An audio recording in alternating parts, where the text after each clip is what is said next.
જાણો, શીખો અને અપડેટ રહો. દુનિયાભરની અવનવી અપડેટ્સ મેળવવા માટે આજે જ અમારી યુટ્યુબ ચેનલને સબસ્ક્રાઇબ કરો. નમસ્કાર. તો શું નીટ યુજી 2026 માટેની અરજી પ્રક્રિયા થોડી ગૂંચવણભરી લાગે છે? અરે બિલકુલ ચિંતા કરવાની જરૂર નથી. ચાલો આગામી થોડી જ મિનિટોમાં આપણે આખી પ્રોસેસને સ્ટેપ બાય સ્ટેપ એકદમ સહેલાઈથી સમજી લઈએ. રેડી?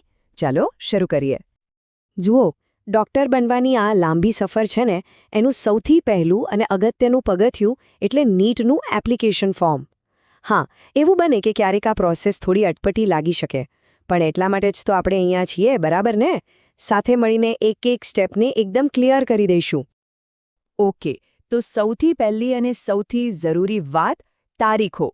કોઈ પણ કામ હોય, જો ડેડલાઇન ચૂકી ગયા તો બધી મહેનત પાણીમાં. એટલે ચાલો ફટાફટ નીટ 2026ની બધી જ ઇમ્પોર્ટન્ટ ડેટ્સ પર એક નજર નાખી લઈએ અને મગજમાં બરાબર ફિટ કરી દઈએ. તો ધ્યાનથી સાંભળજો. એપ્લિકેશન શરૂ થશે 8 ફેબ્રુઆરી 2026થી અને ફોર્મ ભરવાની લાસ્ટ ડેટ છે 8 માર્ચ. પણ અહીંયા એક નાની વાતનું ખાસ ધ્યાન રાખવાનું છે. ફોર્મ તમે રાત્રે 9 વાગ્યા સુધી જ ભરી શકશો. પણ હા, ફી ભરવા માટે થોડો વધારે ટાઈમ મળશે. એ જ દિવસે રાત્રે 11:50 સુધી. અને માની લો કે ફોર્મ ભરવામાં કોઈ નાની મોટી ભૂલ થઈ ગઈ, તો ગભરાશો નહીં. 10 થી 12 માર્ચની વચ્ચે કરેક્શન વિન્ડો પણ ખુલશે. ચાલો, તારીખો તો ક્લિયર થઈ ગઈ. હવે આવીએ બીજા મહત્વના મુદ્દા પર, એટલે કે એપ્લિકેશન ફી. અહીંયા ફીનું સ્ટ્રક્ચર દરેક કેટેગરી માટે અલગ અલગ છે. તો ચાલો એ પણ જોઈ લઈએ કે કોના માટે કેટલી ફી નક્કી થઈ છે. તો જુઓ, અહીંયા એકદમ સીધી વાત છે. જો જનરલ કેટેગરીમાંથી આવો છો તો ફી છે 1700 રૂપિયા. ઓબીસી અને ઈડબ્લ્યુએસ કેટેગરીના કેન્ડિડેટ્સ માટે આ રકમ 1600 રૂપિયા છે. અને જે ઉમેદવારો એસસી, એસટી અથવા તો પીડબ્લ્યુડી કેટેગરીમાં આવે છે એમના માટે ફી છે 1000 રૂપિયા. એકદમ ક્લિયર, બરાબર? અહીંયા ખાસ કરીને જનરલ કેટેગરીના ઉમેદવારોએ ધ્યાન રાખવું કે એમની ફી 1700 રૂપિયા છે, જે સૌથી વધારે છે. એટલે એ સારું રહેશે કે આ રકમનું પ્લાનિંગ પહેલેથી જ કરી લેવામાં આવે, જેથી છેલ્લી ઘડીએ કોઈ દોડધામ ન થાય. ઓકે, ડેટ્સ થઈ ગઈ, ફીસ થઈ ગઈ. હવે સૌથી અગત્યનો અને ક્યારેક સૌથી કંટાળાજનક લાગતો પાર્ટ, ડોક્યુમેન્ટ્સ. પણ સાચું કહું તો જો આપણે આ લિસ્ટ પહેલેથી જ રેડી કરી લઈએ ને, તો ફોર્મ ભરતી વખતે અડધો સમય બચી જાય છે અને ટેન્શન પણ નથી રહેતું. તો ચાલો જોઈ લઈએ શું શું જોઈશે. સૌથી પહેલાં વાત કરીએ પર્સનલ આઇડેન્ટિફિકેશનની. શું જોઈશે? એક તો લેટેસ્ટ પાસપોર્ટ સાઇઝ ફોટો અને સિગ્નેચર, બંનેની સ્કેન કરેલી કોપી.